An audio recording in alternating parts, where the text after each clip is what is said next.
Welcome to our channel columns collection. آج کی اس video میں ہم حامد میر صاحب کا جو کالم آپ کے سامنے پیش کریں گے اس کا عنوان ہے ہم نے پاکستان کیسے توڑا۔ اسلام آباد میں 4 شاہراہیں تحریک پاکستان کے 4 اہم کرداروں کی یاد دلاتی ہیں۔ ان چاروں میں سے 3 کرداروں کا تعلق مشرقی پاکستان سے ہے جو آج بنگلہ دیش کہلاتا ہے۔ اسلام آباد کی 0 پوائنٹ سے دارالحکومت میں داخل ہوں تو کشمیر روڈ کے بعد خیابان سہروردی آتی ہے۔ عطا ترک روڈ اس شاہراہ کو اے کے فضل حق روڈ سے ملاتی ہے۔ اس سے آگے جناح ایوینیو ہے جس کے بعد ناظم الدین روڈ آتی ہے جو پرانے اور نئے اسلام آباد کو آپس میں ملاتی ہے۔ ہماری نئی نسل قائد اعظم محمد علی جناح سے تو واقف ہے لیکن حسین شہید سہروردی، اے کے فضل حق اور خواجہ ناظم الدین کے بارے میں زیادہ نہیں جانتی۔ ان تینوں رہنماؤں کی ایک مشترکہ یادگار بنگلہ دیش کے دارالحکومت ڈھاکہ کے علاقے شاہ باغ میں بھی موجود ہے۔ شاہ باغ میں خواجہ سلیم اللہ کی رہائش گاہ احسن منزل پر 1906 میں آل انڈیا مسلم لیگ قائم ہوئی تھی۔ خواجہ ناظم الدین کا تعلق خواجہ سلیم اللہ کے خاندان سے تھا۔ خواجہ ناظم الدین حسین شہید سہروردی اور اے کے فضل حق قیام پاکستان سے قبل متحدہ بنگال کے وزیر اعظم رہے۔ اے کے فضل حق کو آج بھی بنگلہ دیش میں شیر بنگال کہا جاتا ہے۔ ان کے نام پر بنگلہ دیش کے شہر میرپور میں شیر بنگلہ کرکٹ سٹیڈیم ہے۔ یہی وہ شیر بنگلہ تھا جس نے 23 مارچ 1940 کو آل انڈیا مسلم لیگ کے سالانہ اجلاس میں قرارداد لاہور پیش کی تھی جو قیام پاکستان کی بنیاد بنی۔ 1954 میں وہ مشرقی پاکستان کے وزیر اعلیٰ تھے لیکن انہیں غدار قرار دے کر حکومت سے نکال دیا گیا۔ اگلے ہی سال اس غدار کو پاکستان کا وفاقی وزیر داخلہ بنا دیا گیا۔ حسین شہید سہروردی کے ساتھ اس سے بھی زیادہ برا سلوک کیا گیا۔ 1936 میں وہ آل یونائٹڈ بنگال مسلم پارٹی کے صدر تھے۔ قائد اعظم نے خواجہ ناظم الدین کی سربراہی میں ایک وفد ان کے پاس بھیجا اور انہیں مسلم لیگ میں شمولیت کی دعوت دی۔ سہروردی نے یہ دعوت قبول کی اور اپنی پارٹی کو مسلم لیگ میں ضم کر دیا۔ 1946 میں انہوں نے مسلم لیگ کو متحدہ بنگال میں کامیابی دلائی اور پھر بنگال کے وزیر اعظم کی حیثیت سے انہوں نے مسلم لیگ کی دہلی میں منعقدہ اجلاس میں ایک قرارداد کے ذریعے بنگال کو پاکستان میں شامل کرنے کا مطالبہ کیا۔ جب پاکستان بن گیا تو سہروردی کے شہر کلکتہ میں ہندو مسلم فسادات شروع ہو گئے۔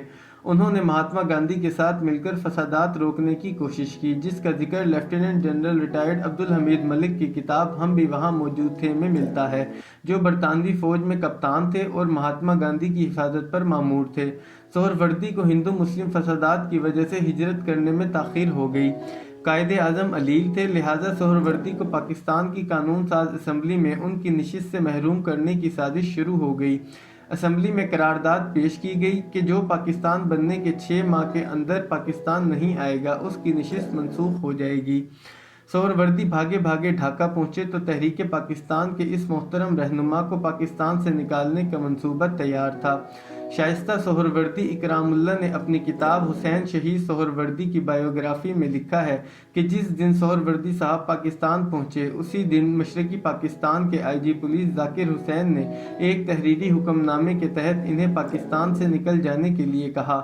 بنگالیوں کے سب سے پاپولر لیڈر کو پاکستان سے اس لیے نکالا گیا تاکہ وہ یہ نہ کہے کہ پاکستان میں بنگالیوں کی اکثریت ہے اور اقتدار میں انہیں مناسب حصہ دیا جائے۔ قائد اعظم کی وفات کے بعد انہیں اسمبلی سے فارغ کر دیا گیا۔ ادھر کولکتہ میں بھارتی حکومت انہیں انکم ٹیکس کے نوٹس دے رہی تھی جبکہ ان کے پاس ڈھاکہ میں رہنے کو مکان تک نہیں تھا۔ آخرکار وہ لاہور میں نواب افتخار ممدوٹ کے پاس آ گئے تاکہ وکالت شروع کر سکیں۔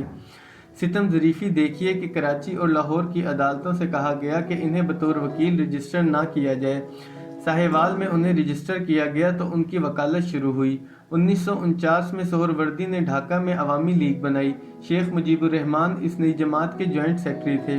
یہ جماعت چند سال کے اندر مشرقی پاکستان کی سب سے بڑی طاقت بن گئی اور 1956 میں سہروردی پاکستان کے وزیر اعظم بن گئے۔ سہروردی مسئلہ کشمیر حل کرنا چاہتے تھے لیکن army chief general Ayub Khan سیاست میں مداخلت کا منصوبہ بنا چکے تھے۔ پاکستانی فوج کے پہلے chief of general staff major general Sher Ali Khan Pataudi نے انہیں سیاست میں مداخلت سے بہت روکا۔ وہ اپنی کتاب the story of soldiering and politics میں لکھتے ہیں کہ ایک دن جنرل ایوب خان نے مجھے کہا کہ میں سیاست سنبھالوں گا، تم فوج کو سنبھالو۔ ایوب خان سیاستدانوں کو بلڈی سویلینز کہتے تھے۔ پٹودی نے بنگالیوں کی فوج میں بھرتی آسان بنانے کی تجویز دی تو ایوب خان نے مسترد کر دی۔ اس نے اسکندر مرزا کے ساتھ مل کر پہلے سہروردی کو وزارت عظمیٰ سے الگ کیا، پھر فیروز خان نون کو ہٹایا۔ سہروردی سے اختلاف کی ایک وجہ یہ بھی تھی کہ انہوں نے بطور وزیر اعظم ایک بریگیڈیئر یحییٰ خان کو 11 سینئر افسروں پر ترجیح دے کر میجر جنرل بنانے پر سوال اٹھایا تھا۔ آرمی چیف کو یہ سوال اتنا برا لگا کہ وزیر اعظم کی ہی چھٹی کرا دی۔ یہی یحییٰ بعد میں کمانڈر ان چیف بنے۔ اکتوبر 1958 میں جنرل ایوب خان نے مارشل لا لگا کر اقتدار پر قبضہ کر لیا۔ جس نے 1956 کے متفقہ دستور کی بحالی کا مطالبہ کیا وہ غدار قرار پایا۔ مارشل لا کی زیادہ مخالفت مشرقی پاکستان میں تھی۔ 1962 میں ایوب خان نے پاکستان پر ایک صدارتی نظام مسلط کرنے کا فیصلہ کیا۔ ان کے بنگالی وزیر قانون جسٹس ریٹائرڈ محمد ابراہیم نے صدارتی نظام کی مخالفت کی۔ ڈائریز آف جسٹس محمد ابراہیم میں ان کے اور جنرل ایوب خان کے درمیان ہونے والی سرکاری خط و کتابت موجود ہے، جس میں جسٹس ابراہیم نے واضح طور پر لکھا کہ صدارتی نظام پاکستان توڑ دے گا، اس لیے میں استعفیٰ دے رہا ہوں۔ ایوب خان بنگالیوں سے اتنے تنگ آ گئے کہ انہوں نے مشرقی پاکستان سے جان چھڑانے کا فیصلہ کیا۔ جسٹس ابراہیم کے بعد انہوں نے سابق چیف جسٹس محمد منیر کو وزیر قانون بنا لیا۔ جسٹس منیر سے صدر پاکستان نے کہا کہ کسی طرح بنگالیوں سے جان چھڑاؤ۔ سہروردی پر غداری کا مقدمہ بنا کر انہیں جیل میں ڈال دیا گیا۔ جیل سے انہوں نے ایوب خان کو ایک خط لکھا اور پاکستان بچانے کی درخواست کی، لیکن ایوب خان نے سہروردی کو جلا وطن کر دیا اور وہ جلا وطنی میں ہی وفات پا گئے۔ شیخ مجیب الرحمان نے مشرقی پاکستان میں ڈٹ کر مادر ملت کا ساتھ دیا، لیکن جنرل ایوب خان جیت گیا اور پاکستان ہار گیا۔ پھر اس جنرل ایوب خان کو جنرل یحییٰ خان نے اقتدار سے نکالا اور 1970 میں انتخابات کرائے۔ ایک آدمی ایک ووٹ کی بنیاد پر پہلے عام انتخابات میں عوامی لیگ کو اکثریت مل گئی۔ جنرل یحییٰ خان نے اکثریتی جماعت کو اقتدار منتقل کرنے کی بجائے مشرقی پاکستان میں فوجی آپریشن شروع کر دیا۔ فوجی آپریشن سے ایک خانہ جنگی نے جنم لیا۔ بھارت نے پاکستان پر حملہ کر دیا اور 16 دسمبر 1971 کو ڈھاکہ میں جنرل امیر عبداللہ نیازی نے سرنڈر کر دیا۔ اس بحث کو چھوڑیں کہ یہ سیاسی شکست تھی یا فوجی شکست تھی، اس حقیقت کو اب مان لیں کہ ایک ڈکٹیٹر نے نفرتوں کی فصل بوئی جو دوسرے ڈکٹیٹر کے اقتدار میں کاٹی گئی۔ پاکستان کسی اور نے نہیں، ہم سب نے مل کر توڑا۔ ہم تو خود بنگالیوں سے جان چھڑانا چاہتے تھے۔ جو غلطیاں مشرقی پاکستان میں کی گئیں انہیں آج بلوچستان میں دہرایا جا رہا ہے۔ خیابان سہروردی، فضل حق روڈ، جناح ایونیو اور ناظم الدین روڈ اسلام آباد کی شاہراہ دستور پر ختم ہوتی ہیں، جہاں پارلیمنٹ کی عمارت ہے۔ ہم نے دستور کو بار بار پامال کر کے پاکستان توڑا۔ ہم آج بھی دستور اور پارلیمنٹ کو بے توقیر کر رہے ہیں۔ ہم کب سبق سیکھیں گے؟